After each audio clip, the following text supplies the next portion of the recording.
बच्चों, स्वागत है आप सभी का मेरे YouTube चैनल में। मैं दीपेंद्र सिंह राजपूत आज लेकर के आया हूँ कक्षा 9वीं का सामाजिक विज्ञान का पूरा प्रश्न पत्र हल कर करके यहाँ पे।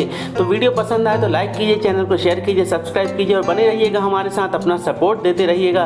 तो समय खराब न करते हुए हम आपका प्रश्न पत्र हल करना प्रारंभ करते हैं। तो सबसे पहले हम देख लें आप यहाँ पे सामाजिक विज्ञान में प्रश्न दिया हुआ है, पूरी इसकी प्रस्तावना, 80 नंबर का प्रश्न पत्र, 20 नंबर का प्रोजेक्ट है। मैं आपको बता दूं लास्ट में मैंने प्रोजेक्ट सॉल्व किया है। तो पहला प्रश्न था सही विकल्प। तो 1791 में फ्रांस के संविधान के अनुसार सक्रिय नागरिक कौन थे? तो इसमें था पहले का ए है उत्तर, 25 वर्ष से ऊपर के पुरुष एवं महिलाएं। दूसरा प्रश्न है यूरोप के रेडिकल समूह के लोक समर्थक थे, तो किसके थे? इसमें है सा वाला उत्तर, पहला और बी, ए और बी को मिला के जो बना सा वाला उत्तर। ठीक है, इसके बाद है बेटा अगला प्रश्न है कर्क रेखा किस राज्य से नहीं गुजरती? तो राजस्थान, उड़ीसा, छत्तीसगढ़, त्रिपुरा। तो इसका सही उत्तर है बेटा उड़ीसा से नहीं गुजरती है।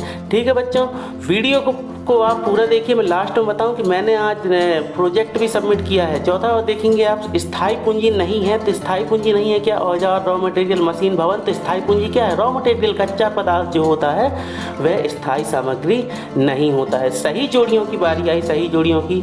बच्चों मैं बताऊं आपका जो प्रोजेक्ट है कोविड-19, इसका वीडियो मैंने आपदा प्रबंधन का वीडियो डाला है एक, आप उसे जरूर जाएं और उसे देखें और आप प्रोजेक्ट अपना बनाना वैसा ही बनाएं जैसा मैंने उसमें बताया है। सही जोड़ी देख लें आप। तो पहला है लोकतंत्र में आपका ये देख रहा है, आपको कलर से बता दिया है मैंने, अलग अलग कलर से आप देख लें इसको और पूरा कर लेंगे। लोकतंत्र मतलब पहले का दूसरा है, दूसरे का पहला है, तीसरे का चौथा है और चौथे का तीसरा है। ये हो गई हमारी सही जोड़ियाँ। अब आई रिक्त स्थान की बारी। तो चर्च द्वारा किसानों से वसूल किया जाने वाला कर कौन सा कर कहलाता था? तो इसका उत्तर है बच्चों दशमांश कर। कौन सा कर है?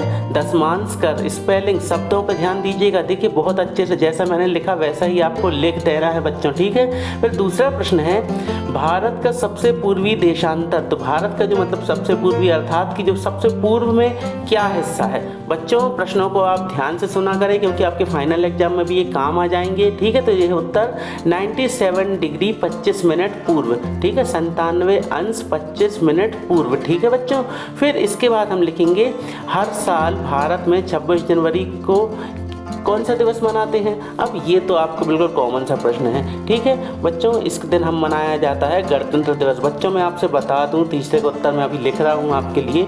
मैं ये बता दूं कि कोविड-19 का प्रोजेक्ट मैंने आपदा प्रबंधन का प्रोजेक्ट आपके लिए बना करके रखा है, उसे आप जरूर देख लें और बहुत ही अच्छा प्रोजेक्ट है, जरूर देखिए, आपको पसंद आएगा। मेरे चैनल पर सर्च कर सकते हैं, आपको कोविड-19 आपदा प्रबंधन का प्रोजेक्ट वर्क मिल जाएगा। बच्चों प्लीज़ उस प्रोजेक्ट वर्क पे ज़रूर फोकस कीजिएगा। बहुत मेहनत लगी है मुझे उसको बनाने में, 2-3 बार तो मिस्टेक हुई, फिर जाके वो अच्छा बन पाया है। ठीक है, प्रश्न चौथा है प्रति 1000 पुरुषों पर महिलाओं की संख्या को क्या कहते हैं? तो महिलाओं और पुरुषों की संख्या का जो अनुपात होता है, मतलब जो डिस्टेंस होता है, डिफरेंस होता है, उसे हम बच्चों लिंगानुपात कहते हैं। क्या कहते हैं? लिंगानुपात। इसका उत्तर भी आपको लिख के बता दे रहा हूँ, लिंगानुपात। ये देखिए जैसा लिखा है वैसा ही आपको लिख देना है। चौथे का उत्तर है तो लिंगानुपात है। ठीक है बच्चों, अब आएगा एक शब्द वाक्य में उत्तर देने की कंडीशन थी। एक शब्द या एक वाक्य में उत्तर दीजिए। तो इसका जो बच्चों पहला है वो है दास प्रथा की रचना किसने की थी? तो दास प्रथा की रचना किसने की थी? तो ये दास प्रथा से जुड़ा एक मोस्ट इंपॉर्टेंट प्रश्न है, तो इसके उत्तर आपको पता होना चाहिए। इसका उत्तर है बच्चों Karl Marx. Karl Marx. English वाले जो मार्क्स होते हैं ना, उसी को हिंदी में कन्वर्ट करके लिख देना। अंग्रेज थे तो अंग्रेजों का ऐसा ही नाम था, तो ये है लिखने का तरीका, कार्ल मार्क्स। ठीक है बच्चों, ऐसे आप लिख दीजिएगा।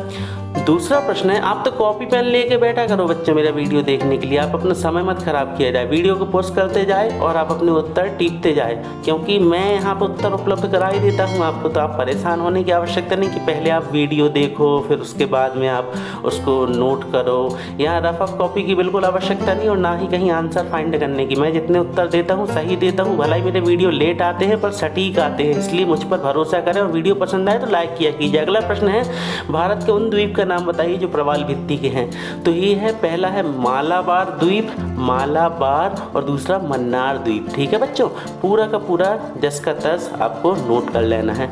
फिर आया हमारा प्रश्न क्रमांक तीसरा, दक्षिण अफ्रीका का लोकतांत्रिक संविधान बनाने में कौन सा टकराव सबसे महत्वपूर्ण था। तो दक्षिण अफ्रीका के जब टकराव लोक संविधान बनाया जा रहा था तो वहाँ पे गोरे और काले मतलब गोरे और अश्वेत जो सांवले या रंग के लोगों के बीच में दिक्कत जा रही थी। तो वो मुख्य कारण क्या था कि गोरे अल्पसंख्यकों एवं अश्वेत, अश्वेत मतलब जो होते श्वेत नहीं मतलब कि काले लोग होते हैं ना, दो टाइप की त्वचा होती है इंसान की, गोरी और सांवली या काली, तो वही गोरे अल्पसंख्यकों एवं अश्वेत बहुसंख्यकों के जो हितों का टकराव था वो रहा मुख्य रूप से, है ना। तो इतना बस लिख के आप आंसर कंप्लीट कर देंगे। अब आया प्रश्न क्रमांक हमारा चौथे का चौथा, पालमपुर गांव की कोई एक गैर कृषि क्रियाओं के नाम लिखें। तो पालमपुर गांव के जो किसान थे वो खेती के अलावा भी कुछ काम करते थे। तो वो क्या करते थे, वो रिक्शा चलाते थे और तांगा चलाते थे। रिक्शा, किसी के पास रिक्शा था, किसी के पास तांगा था। तो उत्तर लिख देंगे आप रिक्शा और तांगा चलाना, है ना, गैर कृषि क्रियाएं हो गई जिनकी। अब बारी आई बच्चों सत्य असत्य की। सत्य असत्य देख लें आप। इंग्लैंड के जाने माने उद्योगपति रॉबर्ट ओवेन समाजवादी थे। नर्मदा नदी को उद्गम स्थल अमरकंटक है। लोकतांत्रिक संविधान में शासन प्रमुख का नाम का प्रावधान रहता है।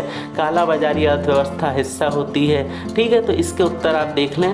पहला जो है, पहले का उत्तर आपको पता चल जाए ये है सत्य। ठीक है, दूसरे का उत्तर भी सत्य है, तीसरे का उत्तर सत्य है, चौथे का उत्तर असत्य है। ठीक है, इसी तरीके से सही टिक नहीं लगा देना। कई लोग क्या करते हैं, सत्य में टिक लगा देंगे सही का, असत्य में क्रॉस का टिक लगा देंगे। बच्चों सत्य असत्य पूछा गया है, ठीक है, चिन्ह लगाने के लिए नहीं कहा उन्होंने। तो आपको उत्तर में भी सत्य और असत्य ही लिखना। मैं बार बार बोलूँ कि आप वीडियो को मतलब सामने चलाते जाए और बच्चों नोट करते जाए अपनी कॉपी में। अब आई हमारी प्रश्न उत्तर की बारी। तो जो पहला प्रश्न है आपका, तो इसको छठवें का अथवा मैंने बताया है, खूनी रविवार से क्या आशय है, खूनी रविवार क्या है। तो इसका हम उत्तर देखेंगे आपके लिए। खूनी रविवार क्या है, तो ये रविवार के दिन एक कत्लेआम हुआ था। रविवार के दिन मतलब एक बहुत ही बड़ी संख्या में नरसंहार किया गया था, तो उसे हम खूनी रविवार के नाम से जानते हैं। ठीक है, उसके लिए आप उत्तर लिख सकते हैं। चलिए मैं यहाँ आपके सामने उत्तर भी प्रस्तुत कर देता हूँ। देखेंगे आप खूनी रविवार क्या है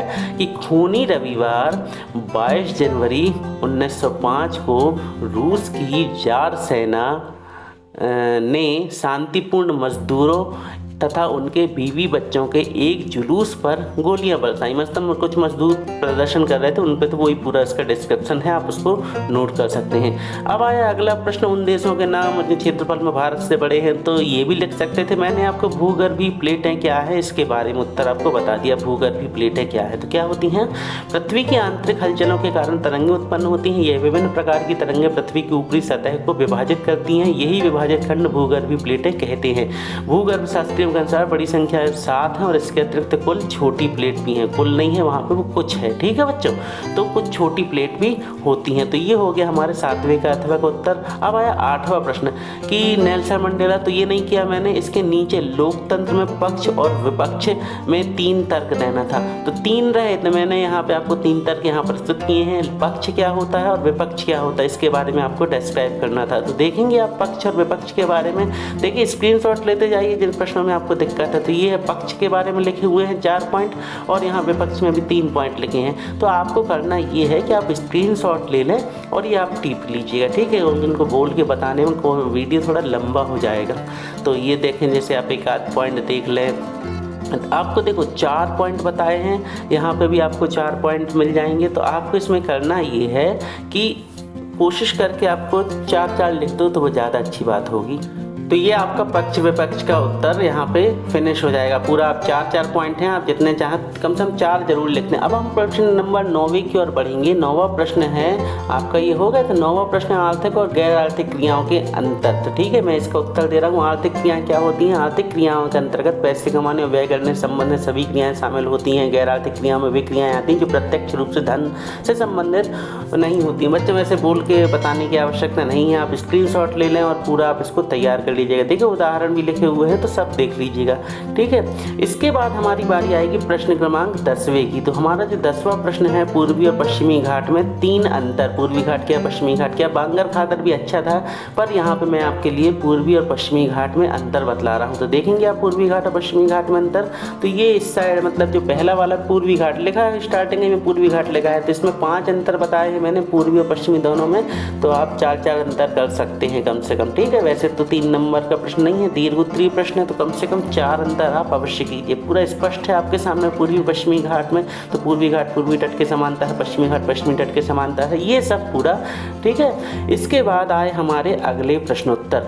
तो ये जो अगले प्रश्नोत्तर आप देखेंगे ये है आपका 11वां संविधान संशोधन किसे कहते हैं, संविधान सभा किसे कहते हैं, ये है प्रश्न 11वां। इसके बाद हमारा प्रश्न 12वां आएगा, आप देख सकते हैं बच्चों। इसके वीडियो के जो आगे के प्रश्नों के उत्तर मैं अपने अगले पार्ट में दूंगा, बहुत जल्द दूंगा, 1-2 घंटे के अंदर। आप ज़्यादा परेशान मत हुआ कीजिए, जितना दे दिया है अभी आप इतना कीजिए और थोड़ा वेट कर लीजिए, बहुत जल्द आपको मेरा अगला वीडियो मिल जाएगा।